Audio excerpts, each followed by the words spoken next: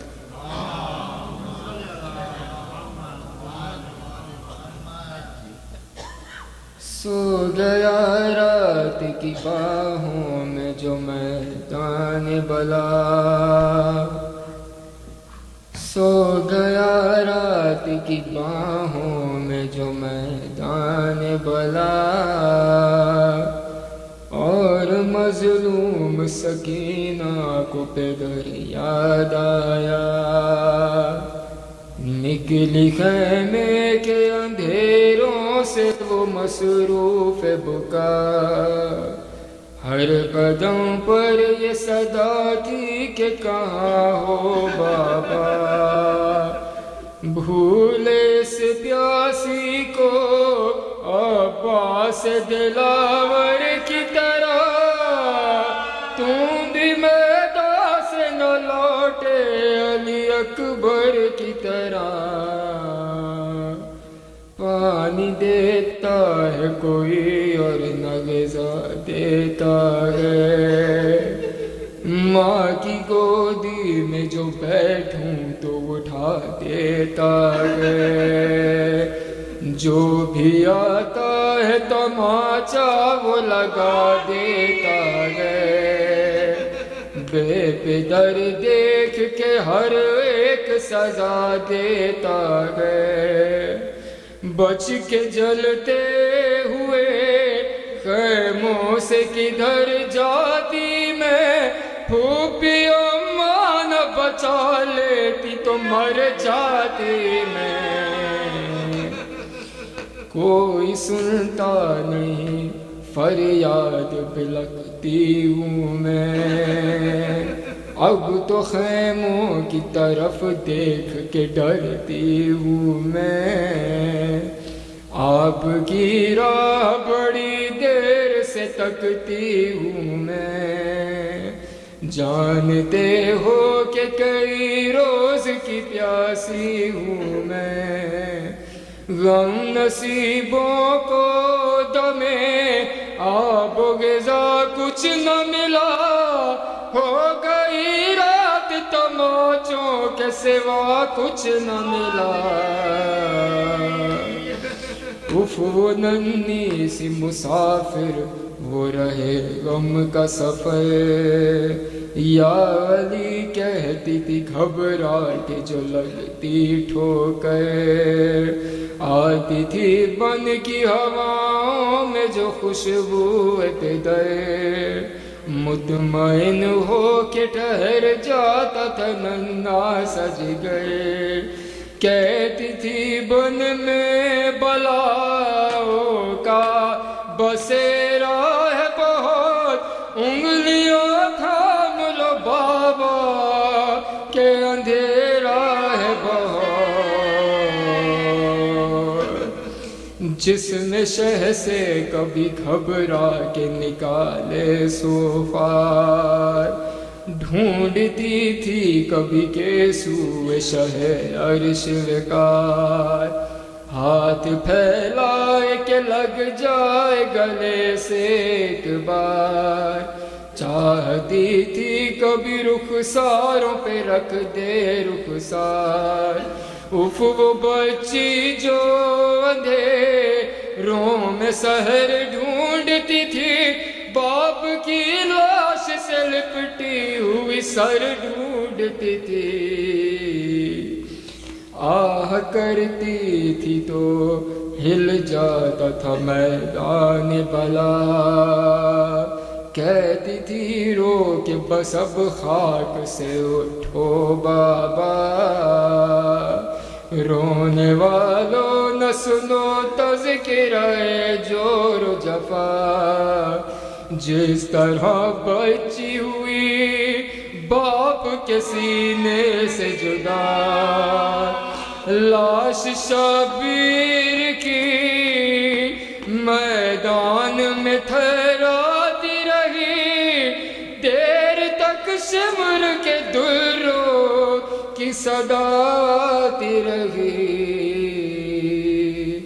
دیر تک شمر کے دروں کی صدا آتی رہی، صلوات محمد والے محمد۔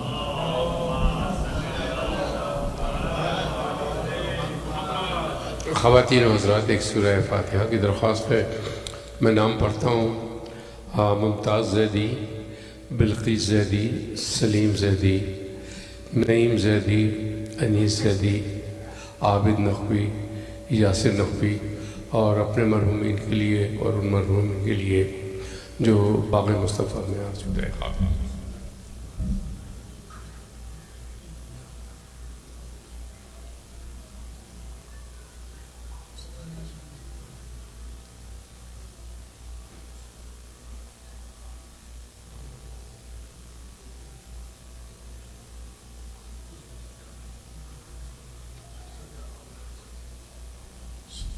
صلوات بر محمد والے محمد۔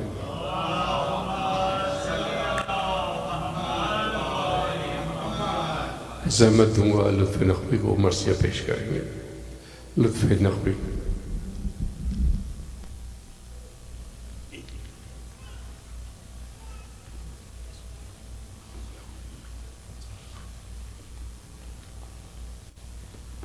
صلوات۔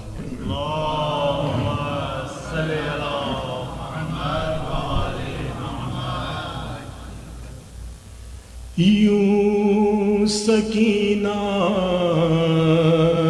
نے پکارا اے میرے بابا حسین، یوں سکینہ نے پکارا اے میرے بابا حسین، اب نہیں کوئی ہمارا اے میرے بابا حسین، اب نہیں کوئی ہمارا اے میرے بابا حسین۔ شمر بالی کھینچتا ہے کان سے، اب آئیے۔ شمر بالی کھینچتا ہے کان سے، اب آئیے۔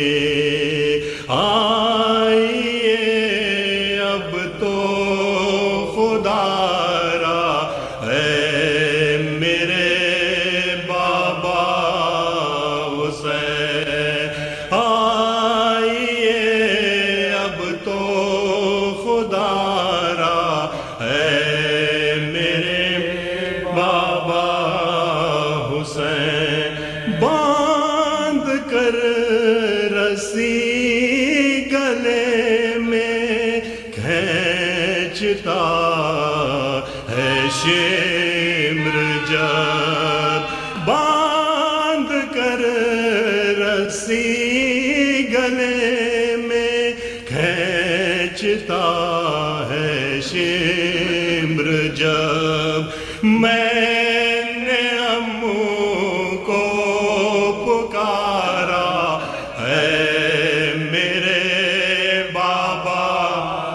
حسین، میں نے امّو کو پکارا اے میرے بابا حسین۔ ہل گیا عرشِ مولا، لاش تھرانے لگی۔ ہل گیا عرشِ لاش تھرانے لگی، جب سکینہ نے پکارا اے میرے بابا حسین، جب سکینہ نے پکارا اے میرے بابا حسین۔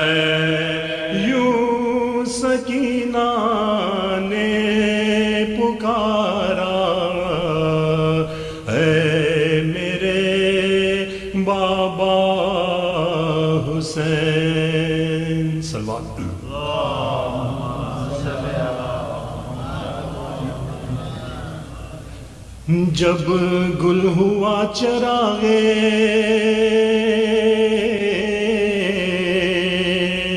حرم قید شام میں، یعنی سکینہ مر گئی یاد امام میں، دیکھے ستم یزید کے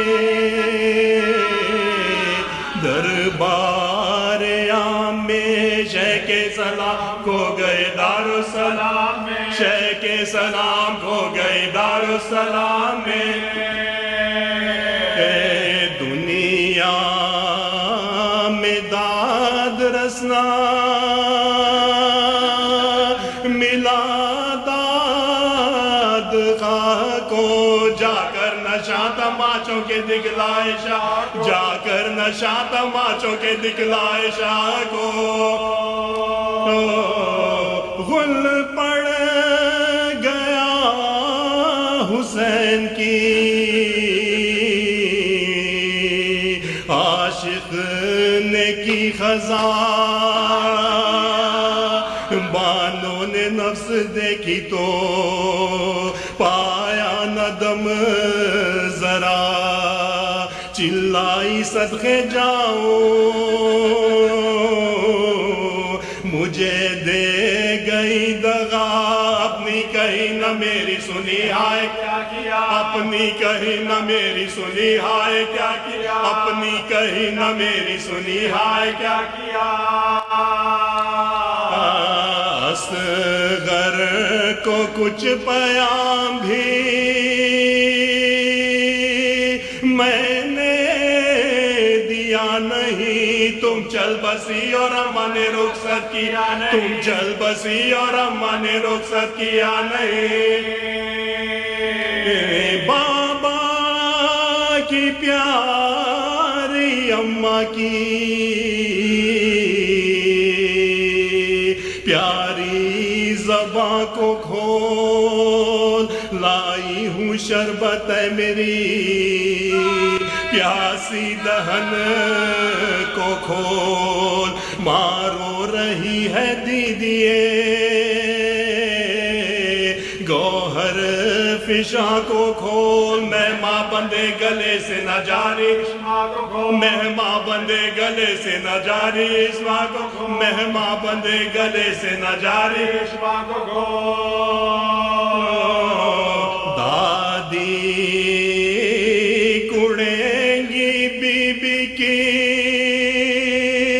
زلفیں سوار لوں، لوٹو یہ پھٹا ہوا کرتا اتار، لوٹو یہ پھٹا ہوا کرتا اتار، لوٹو یہ پھٹا ہوا کرتا اتار لو، اصغر کی بھولی باتیں سناؤ نثار ماں، اکبر کا ذکر کر کے رلاؤ نثار ماں، سیلی کا نیل ماں کو دکھاؤ نثار ماں، بابا کو جا کے در پہ بلاؤ نثار ماں، بابا کو جا کے در پہ بلاؤ نثار، بابا کو جا کے در پہ بلاؤ نثار ماں، ماتم کے ولولے ہیں نہ رونے کے جوش ہے، بی بی جو اب خاموش ہے تو سب خاموش ہے، بی بی جو اب خاموش ہے تو سب خاموش ہے، بانوں کے بین سن کے حرم روئے بے شمار، سن کر یہ غل پکارا یزید جفا شیار، بھجوایا شیخ کا سر بھی اور ان کو کو نہیں قرار، آئی خبر کے باپ پہ بیٹی ہوئی آئی خبر کے باپ پہ بیٹی ہوئی آئی خبر کے باپ پہ بیٹی ہوئی نثار، ایسی کسی کی موت نہ ہوگی زمانے میں، سیدانی بے کفن ہے پڑی قید خانے، سیدانی بے کفن ہے پڑی قید خانے، سیدانی بے کفن ہے پڑی قید خانے میں، الخیصہ اس جنازے کو لے کر چلے حرم، مانند شامیان کے کھولے ہوئے حرم، جب مقبرے میں شام کے پہنچے اسیر غم، اور قبر میں اتارا وہ مردہ بچشم نام، اور قبر میں اتارا وہ مردہ بچشم نام،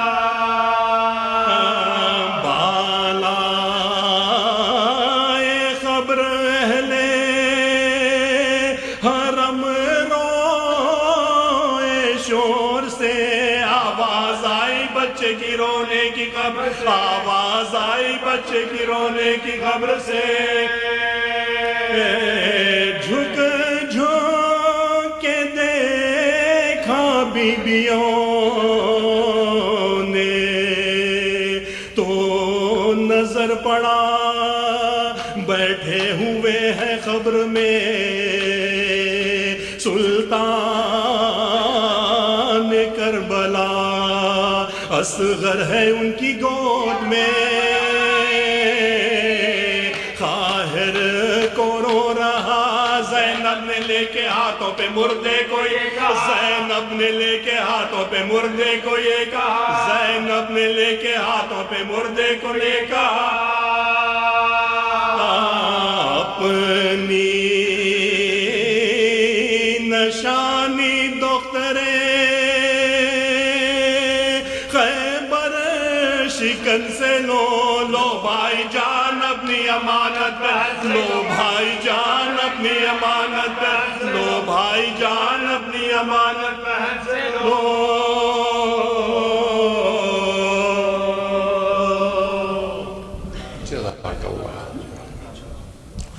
صلوات محمد و آل محمد۔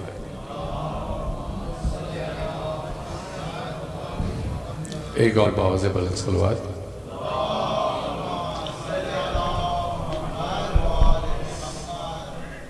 قبلہ علامہ حیدر رضوی صاحب اس کمیونٹی کے لیے اور اس ادارے کے لیے کوئی اجنبی نہیں ہے، پہلے بھی تشریف لا چکے ہیں، آپ ان کی خطابت کا جوہر دیکھ چکے ہیں، انشاءاللہ اس دفعہ بھی آپ ان کے علم سے اور خطابت سے استفادہ کریں گے۔ میں درخواست کروں گا قبلہ سے تشریف لائیں، اور آپ لوگوں سے میری درخواست ہے کہ برائے کرم ممبر سے متصل ہو جائیں، دروازے کے پاس سے اگر آپ یہاں آ جائیں تو بڑا مناسب ہے، دروازے کے بنسبت ممبر سے قریب ہونا زیادہ بہتر ہے۔ تشریف لائیے صلوات پڑھتے ہوئے۔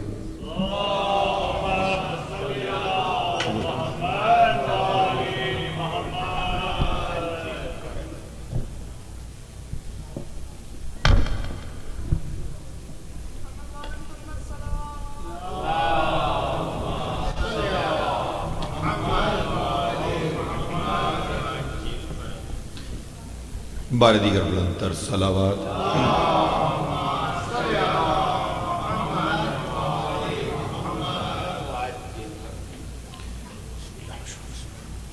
ان اللہ و ملائکتہ یصلون علی النبی یا ایہا الذین آمنوا صلوا علیہ وسلموا تسلیما۔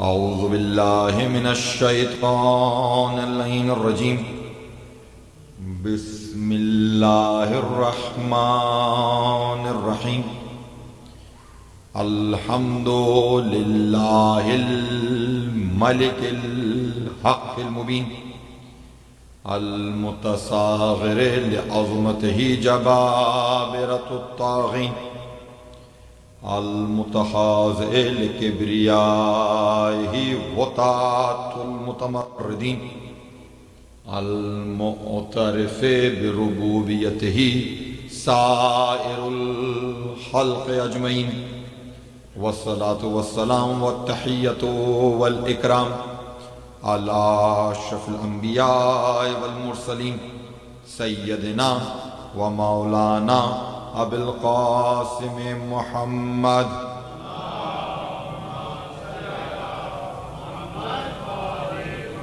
وأهل بيت الطيبين الطاهرين المعصومين المظلومين ولعنة الله على أعدائهم أجمعين من يومنا هذا إلى يوم الدين. صلاة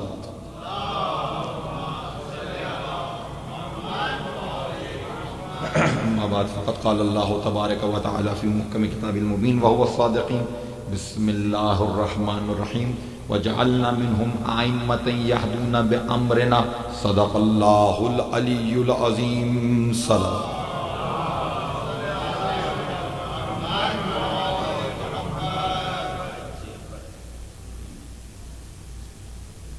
یقیناً یہ خاص لطف و کرم پروردگار عالم کا کہ اس پاک پروردگار نے ہمیں مصروف اعضاء رکھا ہوا ہے اور نازا رہیے اپنے مقدر پر کہ صرف مصروف اعضاء نہیں رکھا بلکہ ہمیں منتخب برائے اعضاء کیا گیا. دیکھیے اپنا مشاہدہ ایک بہت ہی معمولی سا پیش کر رہا ہوں، اگرچہ مجمع میں ایسے حضرات تشریف فرما ہے جنہوں نے مجھ سے زیادہ دنیا دیکھی ہے، جنہوں نے مجھ سے زیادہ چیزیں دیکھی ہیں، مگر میں اپنے مشاہدے کی بات کر رہا ہوں. دیکھیے یہ کتنی بڑی نعمت ہے عزاداری، اور الحمدللہ دیار غیر میں اس عزاداری کو منتقل کرنا، اپنے بچوں کو اس سے منسلک رکھنا، یقیناً یہ خاص ایک لطف و کرم. اور یہ اتنی بڑی نعمت، میں اپنے مشاہدے کی بات پیش کر رہا ہوں کہ یہی دیکھا کہ جہاں عزاداری ہے وہاں دین ہے.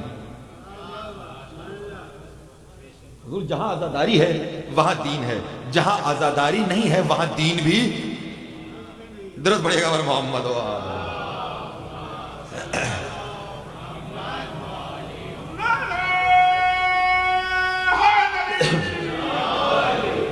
عزیزان محترم، روایت پیش نگاہ ہے. روایت کے جملے یہ ہیں کہ جب کوئی شخص فرادہ یا مجمع میں ذکر محمد و آل محمد سجاتا ہے تو ملائکہ ایک دوسرے سے سوال کرتے ہیں. ایک گروہ دوسرے سوال کرتا ہے کہ صاحب یہ کون لوگ ہیں جنہیں اس ذکر میں اتنی پریشانیاں برداشت کرنی پڑی، اتنی مصیبتیں برداشت کرنی پڑی، انہیں اس کی اتنی سزا دی گئی، اس کے باوجود یہ اسی جوش و خروش سے بلکہ اس سے بھی بڑھ کے اس ذکر کو سر انجام دے رہے ہیں. یہ ماجرا کیا ہے، یہ حقیقت کیا ہے؟ تو جو گروہ سن رہا ہوتا ہے وہ پلٹ کے جواب دیتا ہے ملائکہ کا کہ کیا تم نے سورہ جمعہ کی آیت نہیں پڑھی کہ اس میں پروردگار عالم کہہ رہا ہے ذالک فضل اللہ یؤتی من یشاء، یہ اللہ کا خاص فضل ہے اور اللہ جسے چاہے یہ فضل عطا کرے.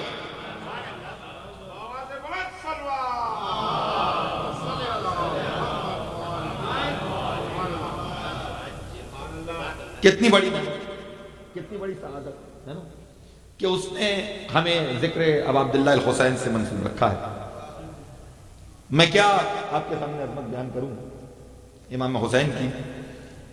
یعنی ایک اور روایت پیش نگاہ آپ کے سماعتوں میں نظر کر دیتا ہوں. اور منتخب میں انس بن مالک بیان کرتے ہیں، کہتے ہیں کہ ہم نے ایک منظر دیکھا کہ ایک جنازے میں شریک تھے امام حسین، اور جب قبر کی تیاری ہو رہی تھی تو ہم نے یہ منظر دیکھا کہ ابو ہریرہ وہاں آ کے بیٹھے جہاں امام حسین تشریف فرما تھے، اور امام حسین کے قدموں پہ کچھ مٹی تھی. ابو ہریرہ نے اپنے ہاتھ سے مٹی کو ہٹانا شروع کیا اور امام حسین کے پیر کو سلانا شروع کیا. ٹھیک ہے، ایک مرتبہ امام نے پیر کو واپس کھینچا اور کہا اے ابو ہریرہ یہ نہ کیجیے. کا فرزند رسول ہماری مجبوریاں ہیں، فرزند رسول ہماری مجبوریاں ہیں، کیونکہ ہم نے رسول خدا سے آپ کے حوالے سے جو سنا ہے، اگر امت جان لے تو آپ کی راہ گزر پہ اپنی پلکوں کو بچھائے،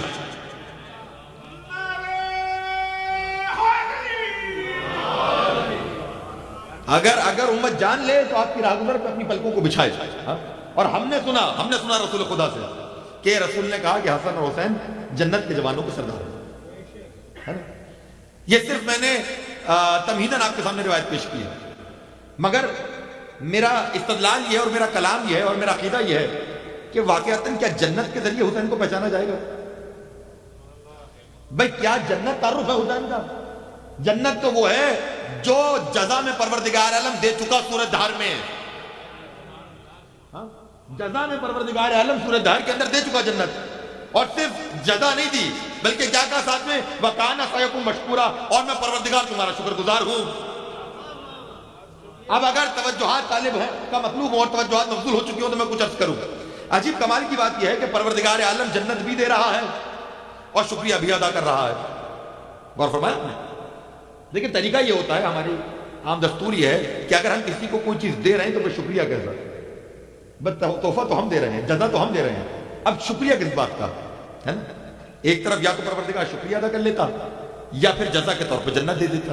یہ دونوں کام کہ جنت بھی دی جا رہی ہے، شکریہ بھی ادا ہو رہا ہے، تو پروردگار حکمت سمجھ میں نہیں آئی۔ تو ایک عام مثال سے بات کو سمجھنے کی کوشش کریں۔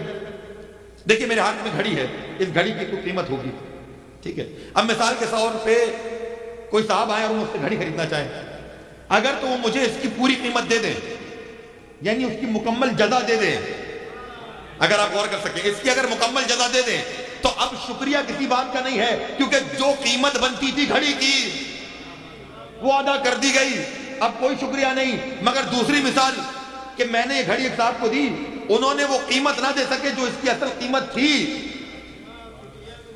تو اب وہ قیمت بھی دیں گے جتنی بھی ہو سکتی ہے اور شکریہ بھی ادا کریں گے۔ کیوں؟ کیونکہ اس کی قیمت جتنی تھی وہ ادا نہیں کی گئی۔ تو اصول یہ ہے کہ جتنی قیمت ہو اگر وہ ادا نہ ہو سکے تو اجر بھی دیا جائے گا، شکریہ بھی ادا ہوگا۔ پروردگار جانتا تھا کہ یہ ہستیاں وہ ہیں کہ جن کا مقام جنت سے کہیں زیادہ بلند ہے، لہذا جنت بھی دوں گا، شکریہ بھی ادا۔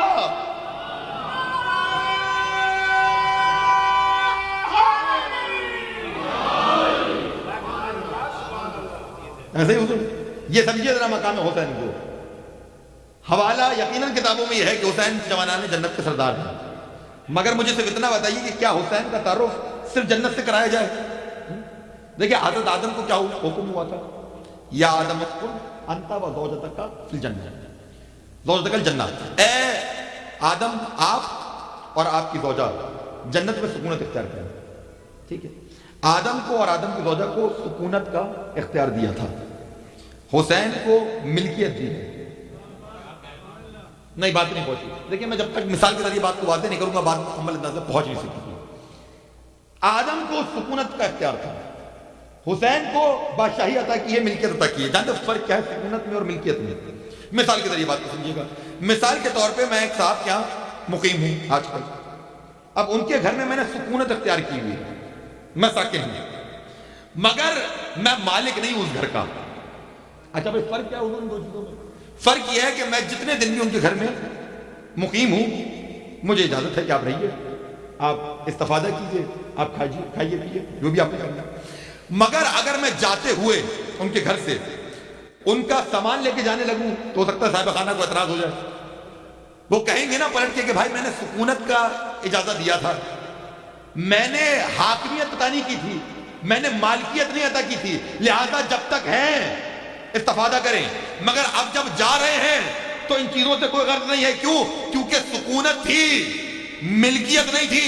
آدم کو سکونت ملی، اگر توجہ کر سکے آدم کو سکونت ملی، جب تک جنت میں ہے جنت کی لذتوں کو حاصل کریں، استفادہ کریں، مگر اب جب جنت سے جا رہے ہیں جنت کی لذت کو چھوڑ کے جائیں، جنت کی چیزوں کو جنت میں چھوڑ کے جائیں۔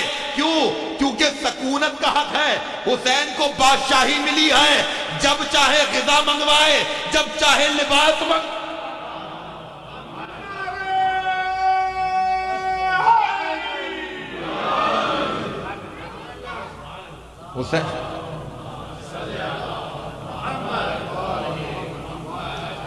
حسین کو بادشاہت ملی ہے، حسین کو ملکیت ملی ہے، ٹھیک ہے، جب چاہے غذا منگوائیں، جب چاہے لباس منگوائیں، ٹھیک ہے۔ اور دیکھیں جتنی فضیلتیں ہیں امام حسین کی، امام حسین نے کشف کی، امام حسین نے کسب کی، اس فریضے کو سر انجام دے کے، ہدایت کا وہ فریضہ کہ جس کی بنا پر حسین کو لقب ملا مصباح الہدیٰ۔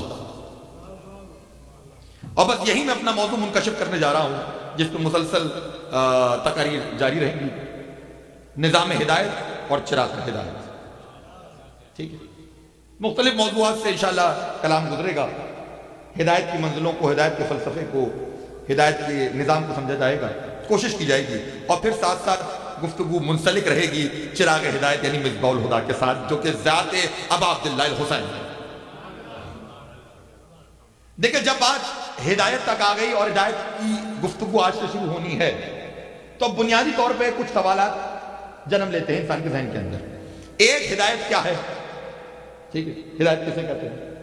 دوسرا، ہدایت کیوں ضروری ہے؟ تیسرا، ہدایت کس کے لیے ضروری ہے؟ اور چوتھا، ہدایت کون کرے گا؟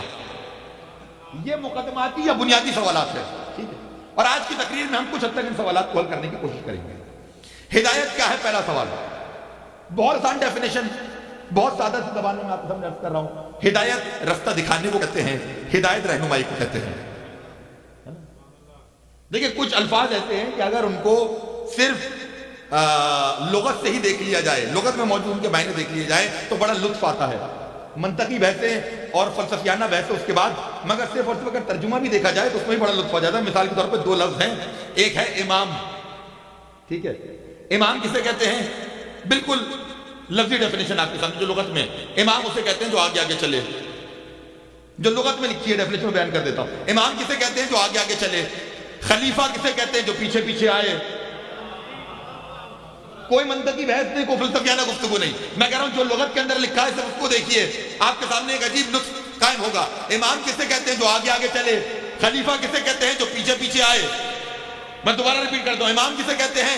جو آگے آگے چلے۔ خلیفہ کسے کہتے ہیں؟ جو پیچھے پیچھے آئے۔ اور ہمارے مکتب میں یہ دونوں عہدے ایک ہی کے لیے ہیں، کیونکہ جو ساری زندگی رسول کے پیچھے پیچھے چلا ہو اسی کو حق حاصل ہے کہ بعد رسول امت کے آگے چلے۔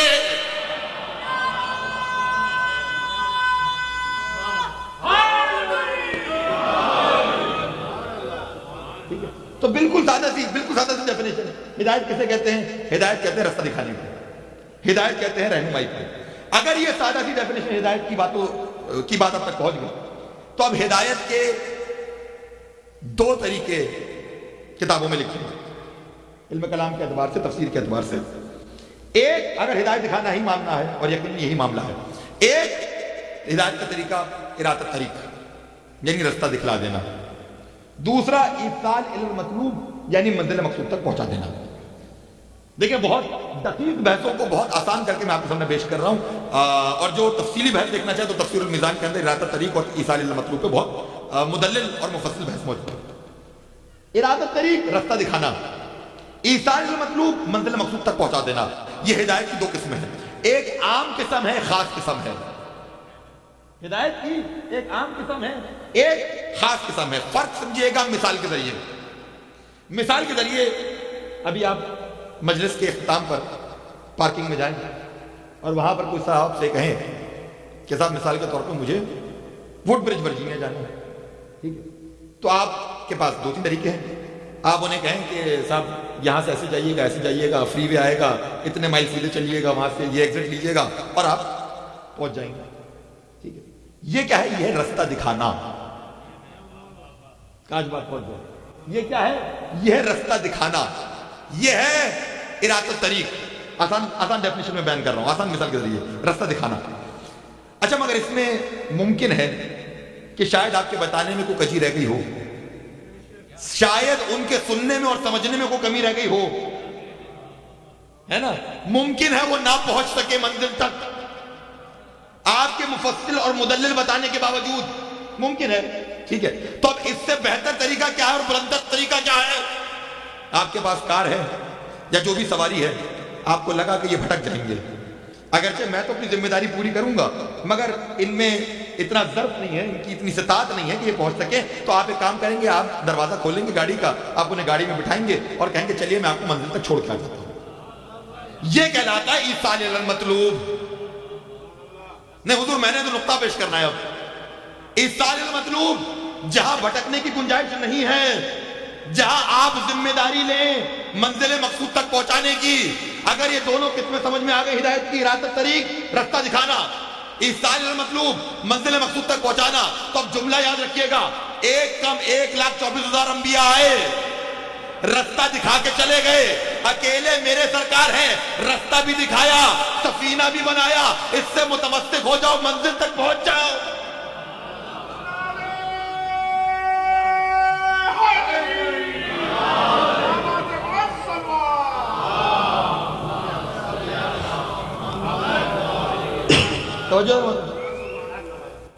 اچھا اگر یہ بہت ہی بیسک ڈیفینیشن ہدایت کی سمجھ میں آ گئی، تو اب دوسرا سوال جو ذہن میں قائم ہوگا کہ ہدایت کس کے لیے، اور پھر یہ سوال بھی اس کے ساتھ ہی ضمناً قائم ہوتا ہے کہ ساری شریعتیں، ساری کتابیں صرف انسان کے لیے تھی. بھائی پروردگار عالم کی کتنی مخلوقات ہیں. کوئی شریعت ہوتی جو جانوروں پہ آ جاتی ہے، کوئی کتاب ہوتی جو پہاڑوں پہ نازل ہو جاتی ہے، کوئی کتاب ہوتی جو درختوں کے لیے آ جاتی ہے. یہ تمام تر نظام ہدایت یہ انسان کے لیے کیوں فقط؟ ٹھیک ہے، تو اگر ارادہ ہے تو فلسفے کی بحثوں سے ذرا سا گزرے. درود کی بلندگی بتائے گی اردو.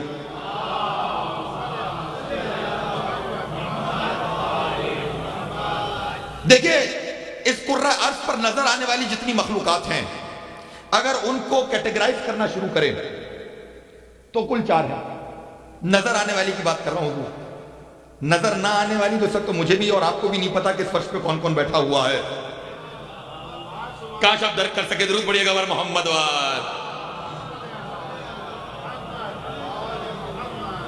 میں نظر آنے والی مخلوقات کی بات کر رہا ہوں. جمادات، نباتات، حیوانات، انسان، یہ 4 کیٹیگریز ہیں. اب ذرا سا میرے ساتھ سفر کیجئے گا تاکہ میں یہ بتاؤں کہ تمام تر ہدایتیں اور کتابیں اور شریعتیں انسان کے لیے کی. جمادات یعنی پتھر، اور اگر سائنسی ڈیفینیشن بیان کروں تو جو اسپیس آکیوپائی کرتے ہیں، جو لمبائی چوڑائی گہرائی رکھتے ہیں، ٹھیک ہے، یہ ہوتے ہیں جمادات. جمادات کا مسئلہ یہ ہے کہ ایک پتھر اس سائز کا ہے، 100 سال بعد آ کے بھی دیکھیں گے نا تو پتھر اسی سائز کا ملے گا. ہو سکتا ہے حالات کی وجہ سے، انوائرمنٹ کی وجہ سے وہ کم ہو جائے، زیادہ نہیں ہوگا. ایک پتھر جس سائز کا ہے اس سائز کا ہی رہے گا، کم ہو سکتا ہے، زیادہ نہیں ہو سکتا. تو جب جمادات میں صفت نمو کا اضافہ کیا، یعنی بڑھنے کا اضافہ کیا، تو نباتات بن گئے. نباتات یعنی پیڑ پودے بوٹے درخت، ٹھیک ہے، یہ اسپیس بھی آکیپائی کرتے ہیں، لمبائی چوڑائی گہرائی بھی رکھتے ہیں، صفت نشو نما بھی رکھتے ہیں. مگر ایسا نہیں ہے کہ کوئی درخت اپنے ہاں لگاؤں کل کو میرے پڑوسی کے ہاں سے برآمد ہوگا. یعنی جب جمادات میں صفت حرکت کا اضافہ کیا، نباتات بن گئے. ٹھیک ہے. اچھا نباتات میں صفت حرکت کا اضافہ کیا تو حیوان بن گیا. اب حیوان لمبائی چوڑائی گہرائی بھی رکھتا ہے، حیوان حرکت بھی رکھتا ہے، مگر حیوان کا مسئلہ یہ ہے کہ عقل نہیں رکھتا. حیوان کا مسئلہ یہ ہے کہ عقل نہیں رکھتا. اس کو یہ تمیز ہی نہیں کہ کون سا مقام اس کے لائق ہے. جہاں دل چاہتا ہے بیٹھ جاتا ہے، یہ سوچتا نہیں ہے مقام بیٹھنے کے لائق بھی. حیوان کا مسئلہ یہ ہے. تو جب حیوان میں صفت عقل کا اضافہ کیا تو انسان بن گیا. اب انسان لمبائی چوڑائی گہرائی بھی رکھتا ہے، انسان صفت نشوونما بھی رکھتا ہے، انسان صفت حرکت بھی رکھتا ہے، اور انسان صفت عقل بھی رکھتا ہے. یہاں تک سفر میں طے کر لیا. مقدمہ کیا تھا کہ تمام ہدایتیں صرف انسان کے لیے کیوں. یہ تمام مخلوقات سمجھ میں آ گئی. مگر کمال کی بات یہ ہے کہ آج تک کوئی درخت، آج تک کوئی پتھر ایسا نہیں دیکھا جس نے دعویٰ کیا ہو کہ میں درخت ہوں. کوئی درخت ایسا نہیں دیکھا جس نے دعویٰ کیا ہو کہ میں حیوان ہوں. کوئی حیوان ایسا نہیں دیکھا جس نے دعویٰ کیا ہو کہ میں انسان ہوں. یعنی ہر ایک کو اپنی حد کا پتہ ہے، ہر ایک اپنی تمیز کو جانتا ہے. یہ فقط انسان ہے جو حد سے بڑھنے کی کوشش کرتا ہے. یا تو فرعون کی صورت میں کہتا ہے کہ میں خدا ہوں، یا یزید کی صورت میں کہتا ہے میں خلیفہ.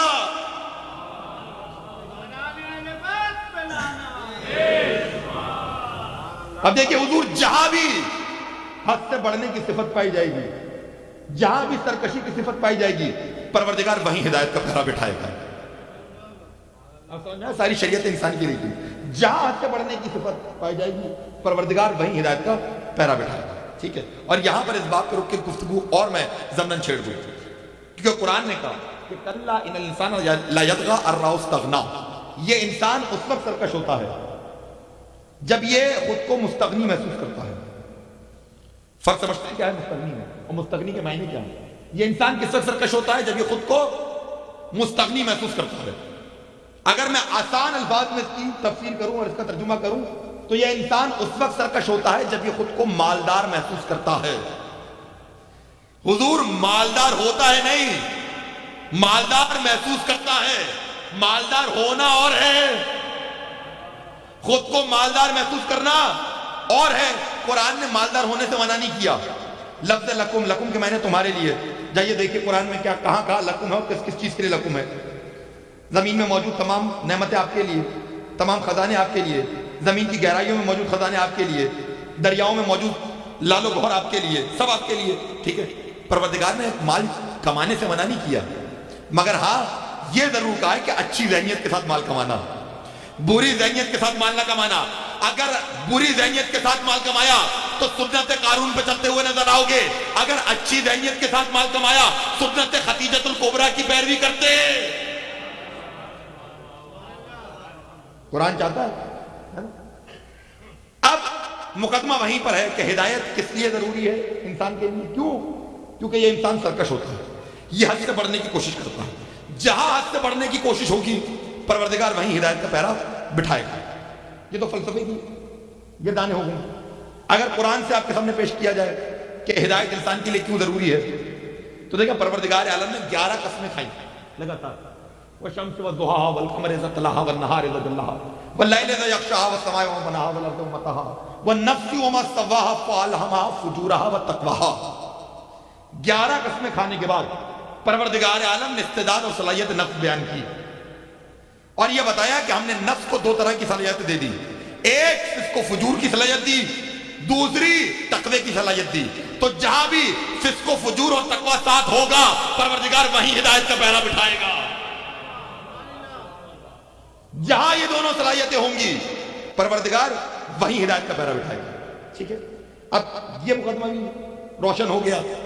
ہدایت انسان کے لیے. اور کیوں؟ کیونکہ انسان سرکش ہوتا ہے. کیوں؟ کیونکہ انسان میں فسق و فجور کی صلاحیت بھی ہے اور تقوی کی صلاحیت بھی ہے. ٹھیک ہے. اچھا ذرا یہ انسان اپنی خلقت پہ ذرا غور کرے اور اس کو یہ سمجھ میں آئے کہ پروردگار عالم نے انسان کی ابتدا کا تعارف کرایا کس انداز سے. واللہ اخرجکم من بطون امہاتکم لا تعلمون شیئا وجعل لکم السمع والابصار والافئدۃ لعلکم تشکرون. ہم نے تمہیں ماں کے پیٹ سے اس انداز میں نکالا کہ تم کچھ نہیں جانتے تھے. ٹھیک ہے. یہ ابتدا ہے انسان کی. تمہیں اس انداز سے نکالا کہ تم کچھ نہیں جانتے تھے. ذرا غور کیجئے. اور تمہیں آنکھیں دی، سماعت دی، سوچنے والا تدبر کرنے والا دل کیا تاکہ تم شکر گزار بن جاؤ. ٹھیک ہے. یعنی انسان کی ابتدا جہالت. غور کر سکیں گا. اب انسان کی ابتدا جہالت، جہل.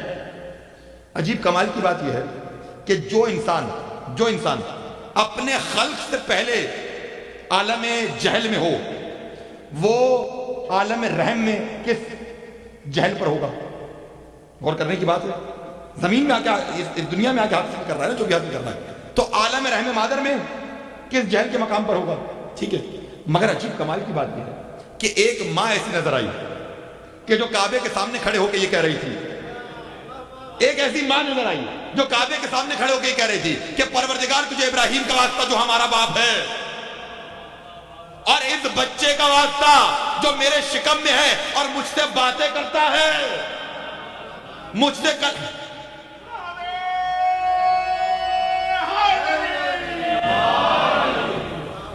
کلام کرتا ہے، مجھ سے باتیں کرتا ہے. حضور کلام کرنے کے لیے علم ضروری ہے.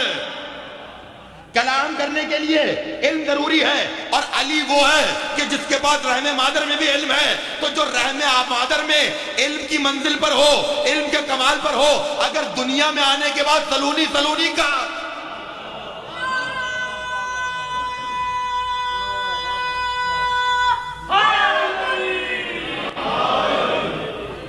بھائی وہ اگر دنیا میں آنے کے بعد سلونی کا دعویٰ نہ کرے تو کیا کرے مجھے بتائیے. ایسا ہی ہے. اور میں یہ کمالات کہاں لے کے جاؤں اپنے امیر کے کہ گواہ ہے تاریخ، شاہد ہے تمام روایات کہ جب بھی جس وقت بھی جس کسی نے پوچھا علی سے، علی نے سوچا نہیں. کاش آپ غور کر سکتے، علی نے ایک لہجے کو بھی سوچا نہیں، علی نے تدبر نہیں کیا، علی نے تعقف نہیں کیا. جیسے ہی سوال آیا ویسے ہی فی البدی جواب آیا. ایسا ہی ہے، فی البدی جواب آیا. ایک مرتبہ ایک بزرگ نے سوال کیا تھا کہ یا علی آپ سے جیسے ہی سوال پوچھا جاتا ہے فوراً جواب دے دیتے ہیں، کچھ دیر رکا تو کریں، تھوڑا سوچا تو کریں، ہے نا.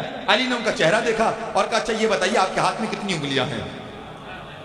اگر تھوڑا بیدار ہو کے سن سکیں، آپ کے ہاتھ میں کتنی انگلیاں ہیں؟ انہوں نے کہا بھائی 5 انگلیاں. کہا سوچا کیوں نہیں؟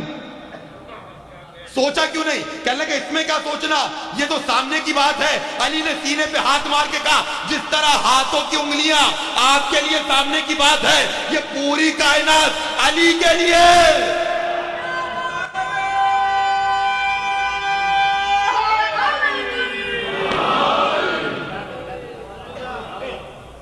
حوالہ یاد نہیں ہے کتاب سوچنے دو، حوالہ یاد نہیں ہے کتاب سوچنے دو، کہاں سے پوچھ رہے ہو نصاب سوچنے دو. حوالہ یاد نہیں ہے کتاب سوچنے دو، کہاں سے پوچھ رہے ہو نصاب سوچنے دو. اور علی کی زندگی میں کوئی ایسا سوال تو لاؤ، علی کی زندگی میں کوئی ایسا سوال تو لاؤ جب خود علی نے کہا ہو جواب سوچنے. درود پڑھیے گا بر محمد آل.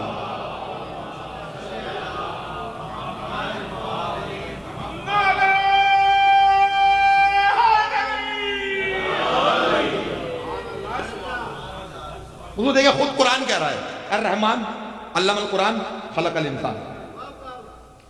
اچھا دیکھیں صاحب یہ قرآن کی ترتیب ہے، حضور یہ قرآن کی ترتیب ہے، یہ اتفاق نہیں ہے، یہ شاعر کا کلام نہیں ہے، یہ قرآن کی ترتیب ہے. قرآن کی ترتیبوں میں حکمت ہوتی ہے. ٹھیک ہے، مثال کے طور پہ آیت سب کی سنی ہوئی ہے یا ایت النفس المطمئنہ ارجع الی ربک راضیۃ مرضیہ. یہاں راضیہ اور مرضیہ یہ کاز اینڈ ایفیکٹ کا ریلیشن شپ ہے. راضیہ جو اللہ سے راضی ہو، مرضیہ جس سے اللہ راضی ہو جائے. یہ قرآن کی ترتیب ہے. پہلی منزل پہ انسان راضی ہوگا اللہ سے، اس کے بعد اللہ راضی ہوگا انسان سے. پہلا قدم آپ نے اٹھانا ہے، پہلے آپ تو راضی ہو اللہ سے، ہے نا. دیکھیں اور معصوم کا قول شاہد ہے، ہر ایک کو پریشانی ہے، ہر ایک کو شکوہ ہے، اسے جو ملا ہے کم ملا ہے، چاہے کتنا ہی ملا ہو، ہے نا. میں حضور آتا ہوں بھی اس منزل پہ، میں نے بات روک دی تاکہ ثابت کر سکوں، استدلال تھوڑا قائم کر سکوں، اپنی زمین بنا سکوں. ٹھیک ہے، کمال کی بات کیا ہے، ہر انسان کو جو ملا ہے اسے لگتا ہے اسے کم ملا ہے، اسے شکایت ہے کم ملا ہے. کیوں؟ کیونکہ وہ ہمیشہ ملنے کی منزل پر اپنے سے اوپر والے کو دیکھتا ہے، اپنے سے نیچے والے کو ملنے کی منزل پہ نہیں دیکھتا، ہمیشہ اوپر والے کو دیکھتا ہے. تو کہتے صاحب ہمیں تو کم ملا. معصوم نے کیا کہا؟ اگر تم اس رزق پر راضی ہو جاؤ جو تمہارے نزدیک قلیل ہے، اگرچہ ہے نہیں، جو تمہارے نزدیک کم ہے، اگر تم اس رزق پہ راضی ہو جاؤ خدا تمہاری قلیل عبادتوں پہ راضی ہو جائے گا.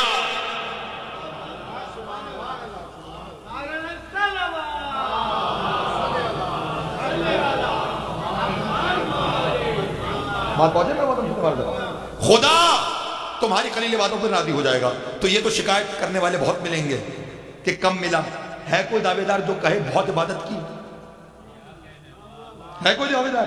نہیں ہے نا.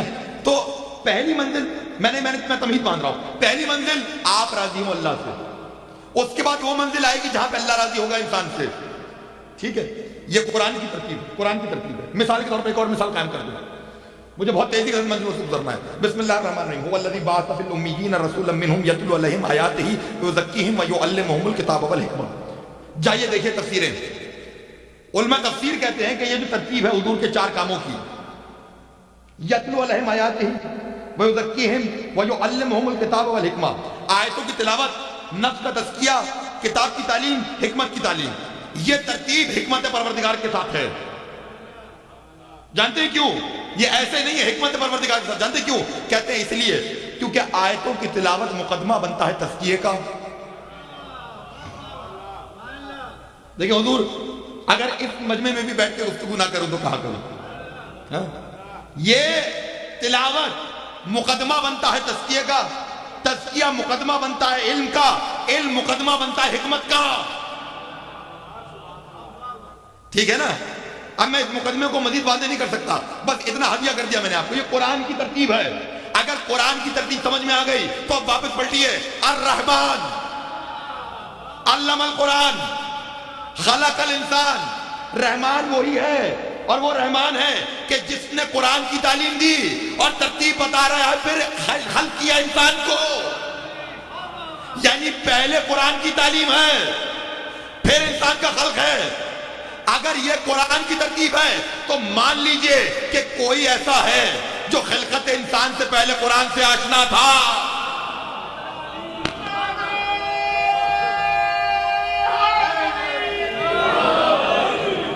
حضور کوئی تھا جو خلقت انسان سے پہلے قرآن سے آشنا تھا.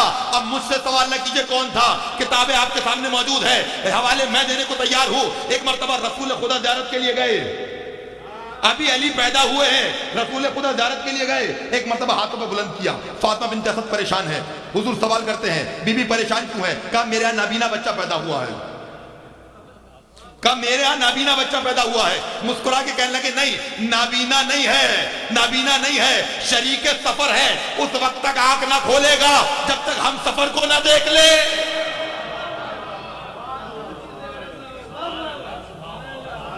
ٹھیک ہے نا؟ دنیا میں آنے کے بعد سب سے پہلے کس کی زیارت کی؟ سرکار ختمی مرتبہ کی. ٹھیک ہے، روایت شاہد ہے. ایک مرتبہ ایک غیر مانوس زبان میں گفتگو کرنا شروع کی. بی بی گھبرا گئی. ہاں، حضور نے کہا کہ چچی جان مت گھبرائیں، میرا بھائی زبور پڑھ رہا ہے مگر داؤد سے بہتر. ایک اور زبان میں گفتگو کی. اب پھر حیرت ہے، کہا حیرت نہ کیجئے، میرا بھائی توریت پڑھ رہا ہے مگر موسیٰ سے بہتر. ایک اور زبان میں گفتگو کی، پھر پریشان، کہا میرا بھائی انجیل پڑھ رہا ہے مگر عیسیٰ سے بہتر. ایک مرتبہ عربی میں کلام شروع کیا، کہا میرا بھائی قرآن پڑھ رہا ہے ویسے ہی جیسے میں محمد پڑھا کرتا.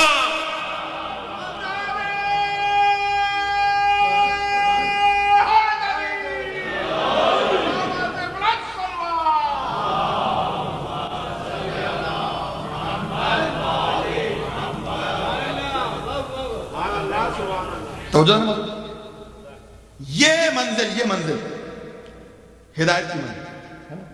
اور پروردگار عالم نے، اور کمال کی بات یہ ہے، چلیے اب اگر یہاں تک سمجھ میں آ گیا اور یہاں تک میرے ساتھ ہو گیا تو دیکھیے اب ہدایت کیسے ملے گی انسان کو. ڈائریکٹلی براہ راست پروردگار کو آگے ہدایت دیں گے.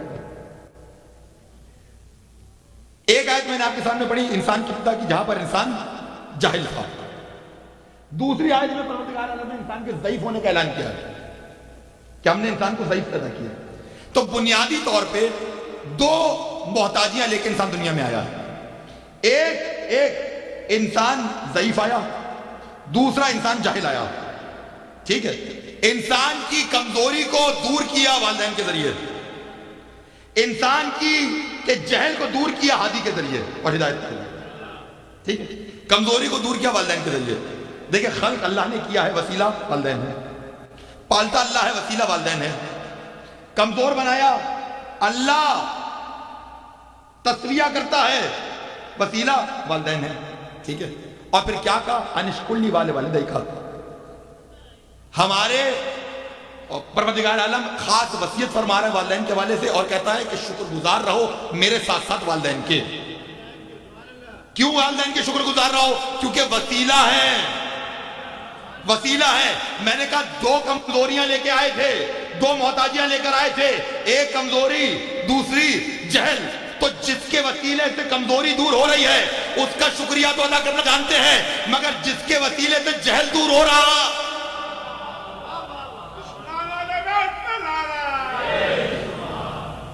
جس کے وسیلے سے جہل دور ہو رہا ہے، اس کی شکر گزاری کا عالم کیا ہوگا.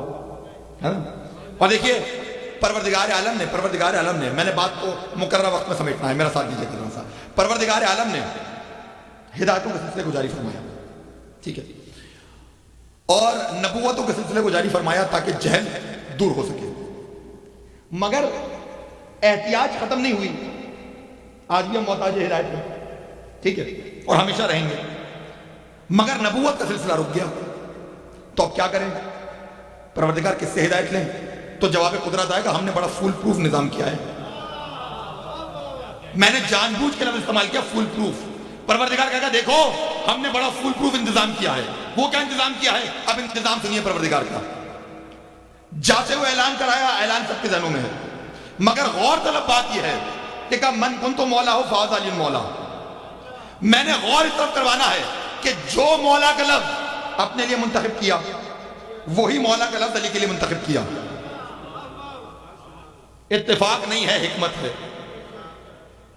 دیکھیں یہ بھی تو کہہ سکتے تھے حضور کہ جس کا میں نبی اس کے یہ امام، کہہ سکتے تھے.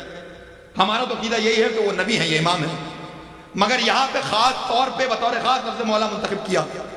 کیوں؟ کیونکہ مولا کے معنی ہے اولا بتصرف، جس کے پاس حق کے تصرف ہو.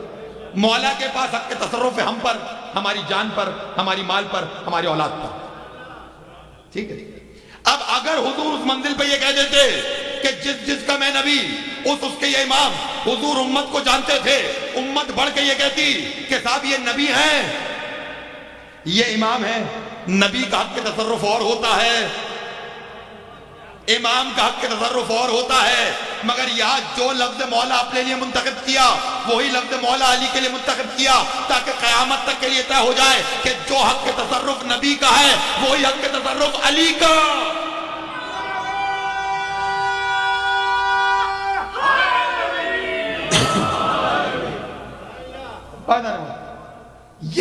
یہ سلسلہ ہے ہدایت جہاں جہاں جائے گا، یہ ولایت جہاں جہاں جائے گی اس کے ذریعے ہماری ہدایت ہوگی، اور ہمیں اس ہدایت کا شکر گزار رہنا ہے. ہمیں اس ہدایت کا شکر گزار رہنا ہے. تقریر اپنے آخری مراحل میں کبھی غور کیا آپ نے؟ مفاتیح اٹھا کے دیکھیے، بصائر و درجات کی کتاب اٹھا کے دیکھیے. کمال کی بات یہ ہے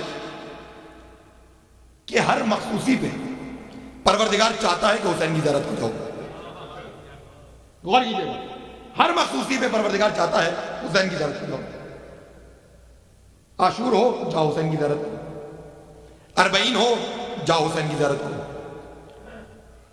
3 شعبان ہو جاؤ حسین کی زیارت کو، 17 ربیع الاول ہو جاؤ حسین کی زیارت کو، شب قدر ہو جاؤ حسین کی زیارت کو، شب نیمہ شعبان ہو جاؤ حسین کی زیارت کو، عید الفطر ہو جاؤ حسین کی زیارت کو، یوم عرفہ ہو جاؤ حسین کی زیارت کو، عید قربہ ہو جاؤ حسین کی زیارت کو. یہ ساری روایات ہیں، اپنی طرف سے تو نہیں کہہ رہا، یہ سب روایت ہے.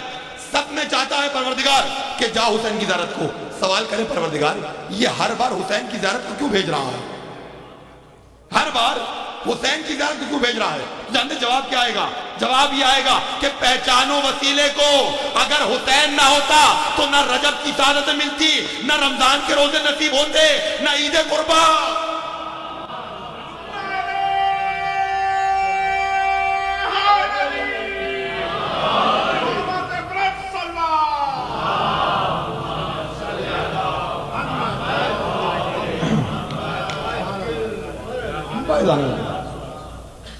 گفتگو اس مقام پہ رک جائے گی. حسین چراغ ہدایت،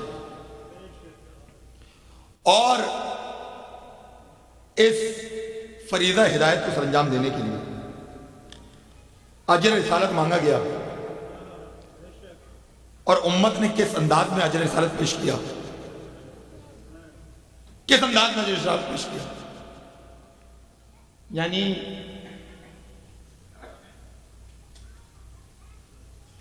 میں خدا کی قسم یہ جملہ کافی ہے کریا کرنے کے لیے. جن کے در سے ملک روٹیاں لے جاتے رہے، شام و کوفہ کے بازار میں ان کی طرف صدقے اچھالے گئے ہیں.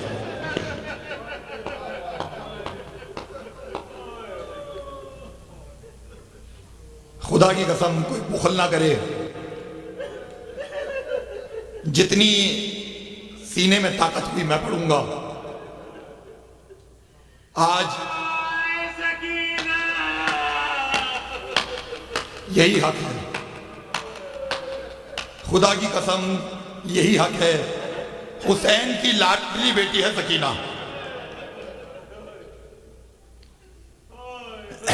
دیکھیے ذرا اس انداز سے سنیے گا آج مسائل کو. ایک مقام ہے مقام ثعلبیہ، اس پہ مختلف واقعات رونما ہوئے. اس مقام پہ مقتل کہتا ہے کہ مسلم کی شہادت کی خبر آئی امام حسین کے پاس. امام حسین نے ایک مرتبہ جناب مسلم کی بیٹی کو بلایا،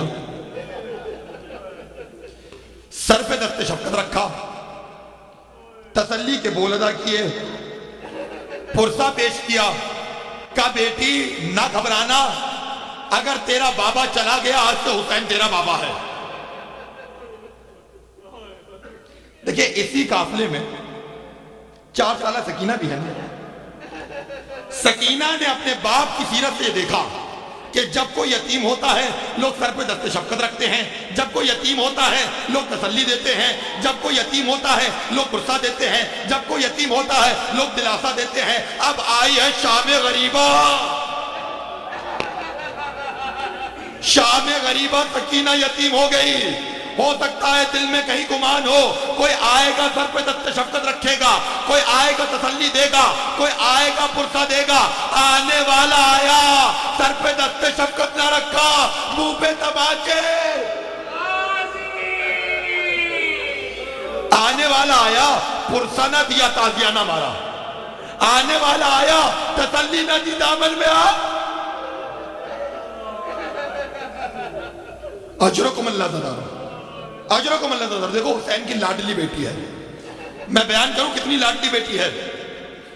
آپ نے تاریخوں میں سن رکھا ہے کہ بے کجاوہ اونٹوں پہ بیویوں کو سوار کیا گیا تھا، ہاتھ پتے پشت بندے ہوئے تھے، اونٹوں کو دوڑایا جا رہا تھا.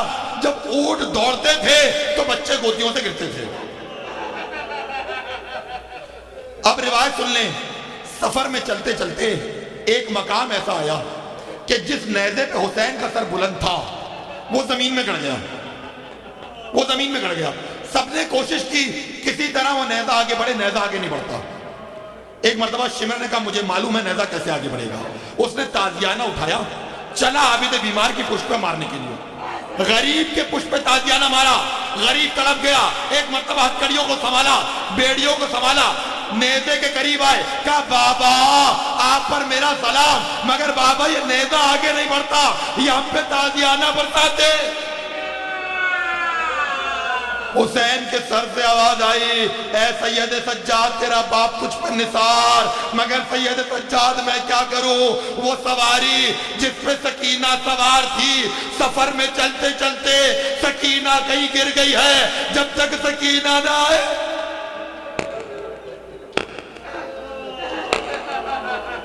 اجرکم اللہ تدارو، اجرکم اللہ تدارو. باپ اور بیٹی کی عجیب محبت ہے، عجیب محبت ہے. میں نے اگر مقتل میں روایت نہ دیکھی ہوتی تو آپ کے سامنے بیان نہیں کرتا. جانتے کیا عالم ہے باپ اور بیٹی کی محبت کا؟ عجیب عالم. ایک مرتبہ روایت کہتی ہے، ایک مرتبہ ایک نصرانی اٹھا یزید کے دربار میں اور اس نے کہا کہ مجھے اجازت دے کہ میں حسین کا سر اپنی گود میں لے سکوں. اس نے امام حسین کا سر اپنی گود میں رکھا. یہ محبت کرنے والی بیٹی یہ منظر دیکھ رہی ہے کہ کسی غیر نے بابا کا سر اٹھایا ہے، میں کیوں نہیں اٹھا سکتی. ایک مرتبہ یزید سے کہا کہ اے یزید مجھے اجازت دے کہ میں اپنے بابا کا سر لوں. اب جملہ سنیں گے یزیدوں. یزید نے کہا کہ تمہارا بابا امامت کا دعویٰ کرتا تھا، صاحب معجزہ تھا، اگر اتنی محبت ہے بیٹی سے اور بیٹی کو باپ سے تو ایک کام کرو کہ اپنے باپ کے سر کو خود منگواؤ. اب جملہ سن لینا. ایک مرتبہ کہا اپنے بابا کے سر کو خود منگواؤ. بیٹی نے اپنا پھٹا ہوا کرتے کا دامن ایک مرتبہ پھیلایا، کہا بابا یزید میری اور تیری محبت دیکھنا چاہتا ہے. بابا بابا ذرا بیٹی کی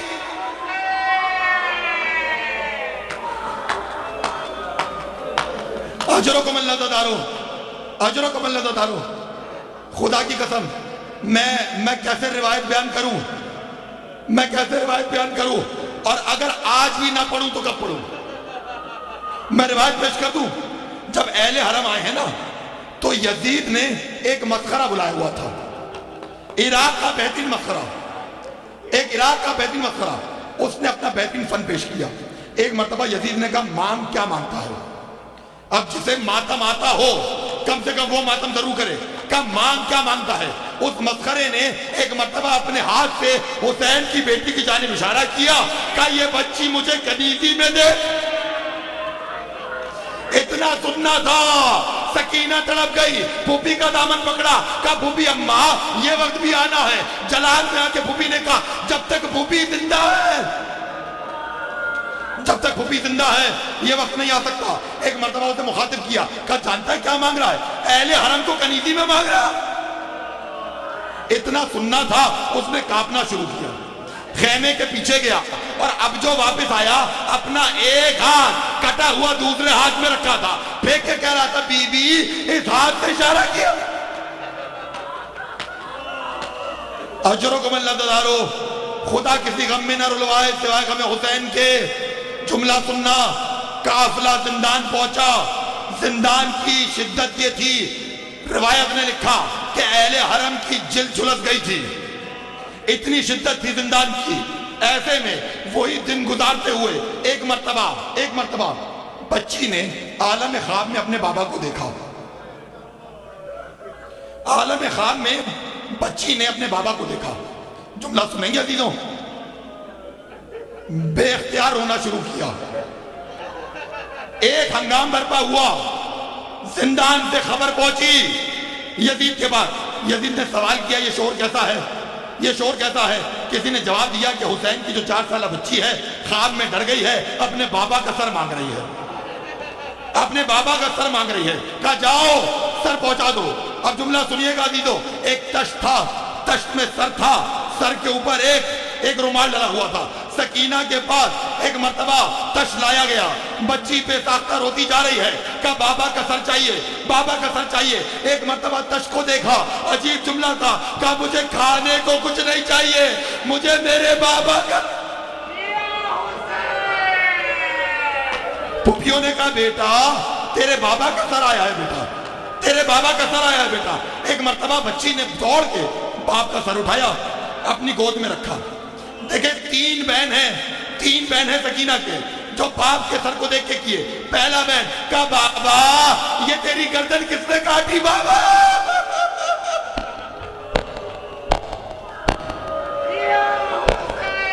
بابا تیری داڑھی کو خون میں کس نے خراب کیا بابا؟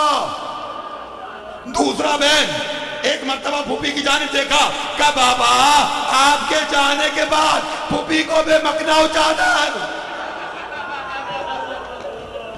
تیسرا بہن سنیں گے، سکینہ نے باپ سے یہ نہیں کہا کہ بابا مجھے تماچے مارے گئے، سکینہ نے یہ نہیں کہا بابا مجھے تازیانے مارے گئے، سکینہ نے یہ نہیں کہا کہ بابا میں نے اتنا سفر طے کیا۔ ایک مرتبہ باپ سے کہا بابا میرے کانوں کا زخم دیکھو، بابا میرے کانوں کا زخم دیکھو بابا، لعینوں نے گوشوارے اتارے نہیں چھینے۔ اجرکم اللہ تدارو، اجرکم اللہ تدارو۔ آخری مصائب کی گھڑی، ایک مرتبہ بچی نے باپ کے سر کو اپنے سینے پہ رکھا، اپنا سر باپ کے سر پہ رکھا، بچی روتے روتے چپ ہوئی۔ پھوپھی آگے بڑھی، بھائی آگے بڑھا، ماں آگے بڑھی، بچی نہیں جانتی تھی۔ بے ساختہ کہا انا للہ و انا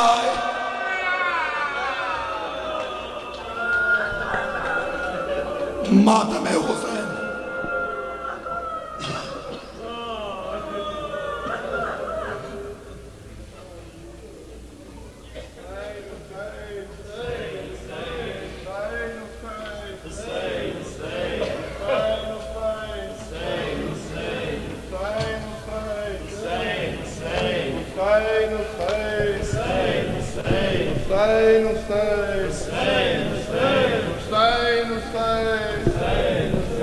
Hussein, Hussein, Hussein, Hussein,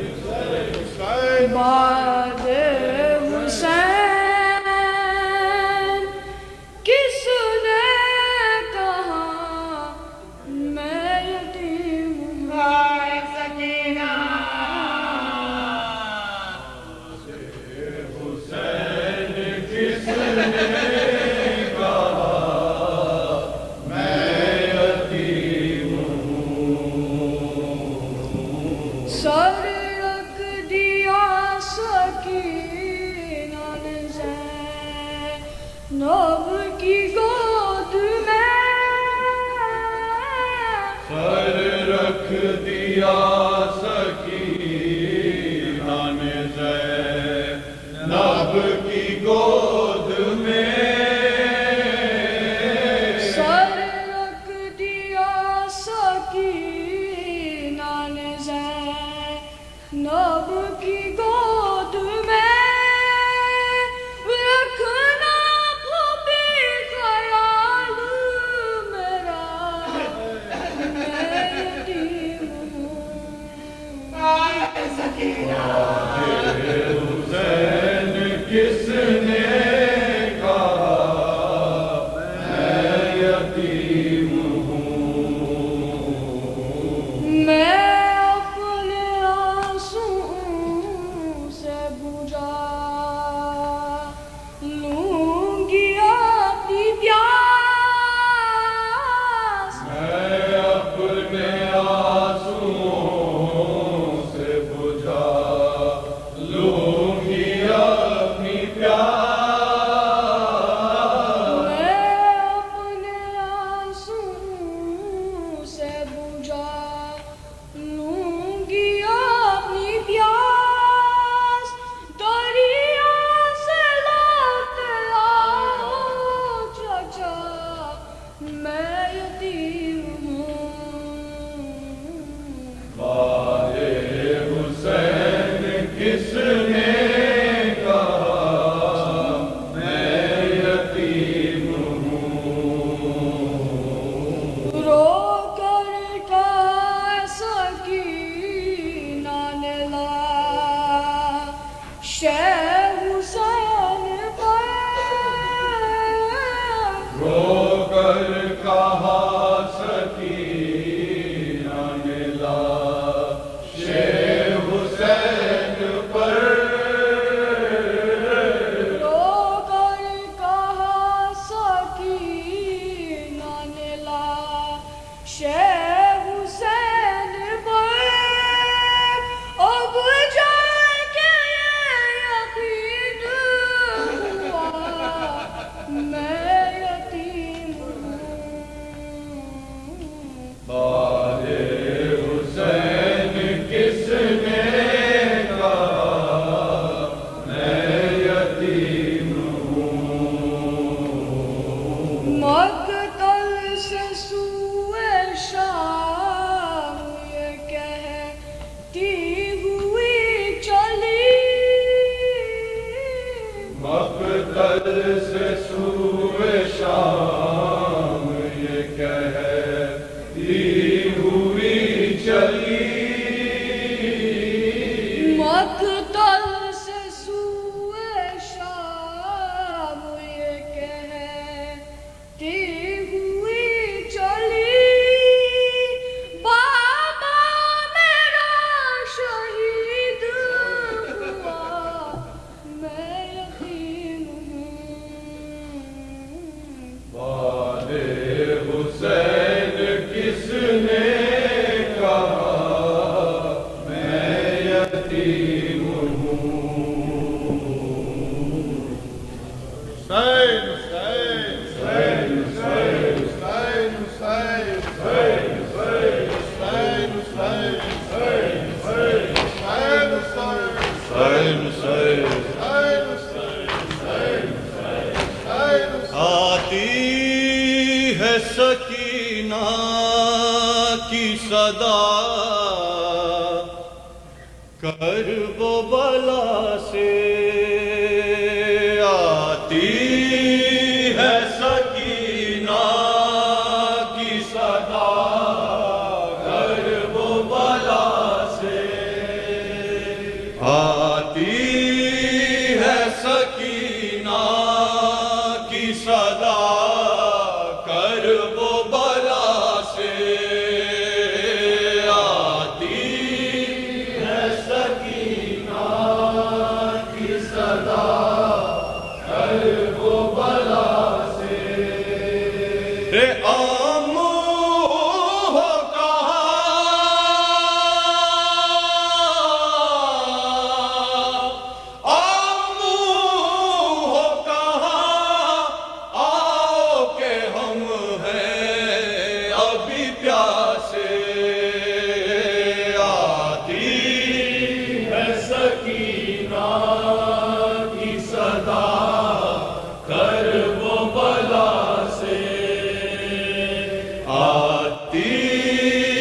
ہے سکینہ کی صدا کرب و بلا سے، پھٹتا ہے جگر پیاس یہ لے گی میری جان،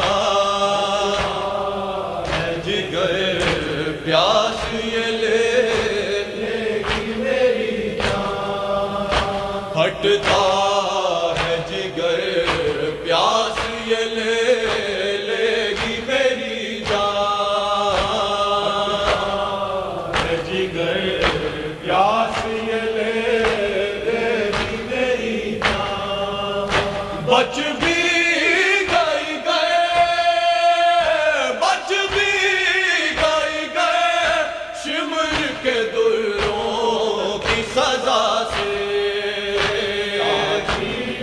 ہے سکینہ کی صدا کرب و بلا سے، رے بے شیر کے ہونٹوں پہ نہیں پیاس کا شکوہ،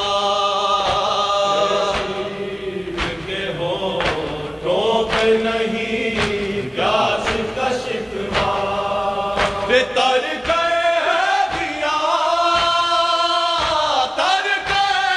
دیا دان گلا تیر جفا سے،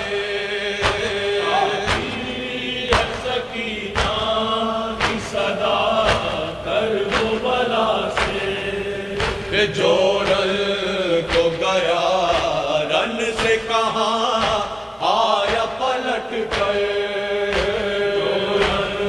کو گیا رن سے کہاں آیا پلٹ کر، دیتی ہے پھوپھی جان مجھے یوں ہی دلا سے،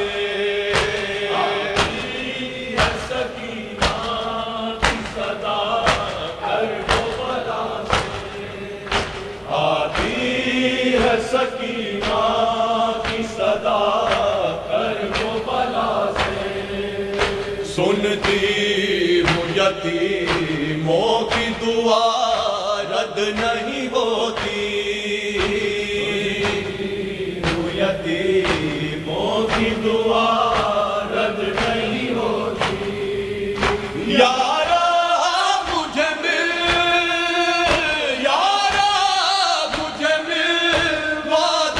ایک بار چچا سے، سکینہ کی صدا کرب و بلا سے، آتی ہے سکینہ کی صدا کرب و بلا سے، ماں بہن کھلے سر ہے لہو روتی ہے آنکھیں، سر ہے لہو روتی ہے آنکھیں، اٹھتا نہیں بھائی کا میرے سر ہے حیا سے، ہے سکینہ کی صدا کرب و بلا سے، آتی ہے سکینہ کی صدا کرب و بلا سے، آتی ہے سکینہ کی صدا کرب و بلا سے، سے بچھڑ کے ماں کا مشکل بہت ہے جینا، ماں کو بھی ساتھ لے لو، رک جاؤ اے سکینہ،